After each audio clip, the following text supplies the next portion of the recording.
నందమూరి కళ్యాణరామ్, సంయుక్త మీనన్ నటించిన periodic movie devil. ప్రముఖ నిర్మాత అభిషేక్ నామ్మ నిర్మించి దర్శకత్వం వహించిన ఈ చిత్రం డిసెంబర్ 29న ప్రేక్షకుల ముందుకు వచ్చింది. రిలీజ్కి ముందు ఈ సినిమా భారీగా బజ్ క్రియేట్ చేసింది. అయితే ఊహించినట్టే ఈ సినిమాకు పాజిటివ్ టాక్ రావడంతో కలెక్షన్స్ ఎక్కువగానే అంచనా వేశారు.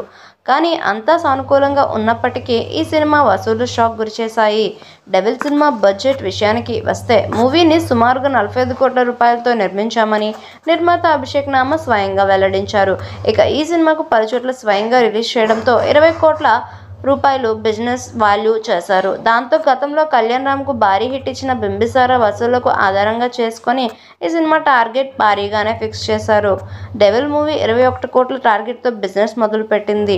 డెవిల్ చిత్రం తొలి వారంతో పెద్దగా ప్రభావం చూపలేకపోయింది. రెండో రోజు 3.5 కోట్ల గ్రాస్, మూడో రోజు 3.75 కోట్ల గ్రాస్, నాలుగో రోజు 4.5 కోట్ల గ్రాస్ వసూళ్లను వరల్డ్ వైడ్గా రాబట్టింది. ఇక ఐదో రోజు 80 లక్షలు, ఆరో రోజు 75 లక్షలు, ఏడో రోజు 70 లక్షల రూపాయలు నమోదు చేసింది.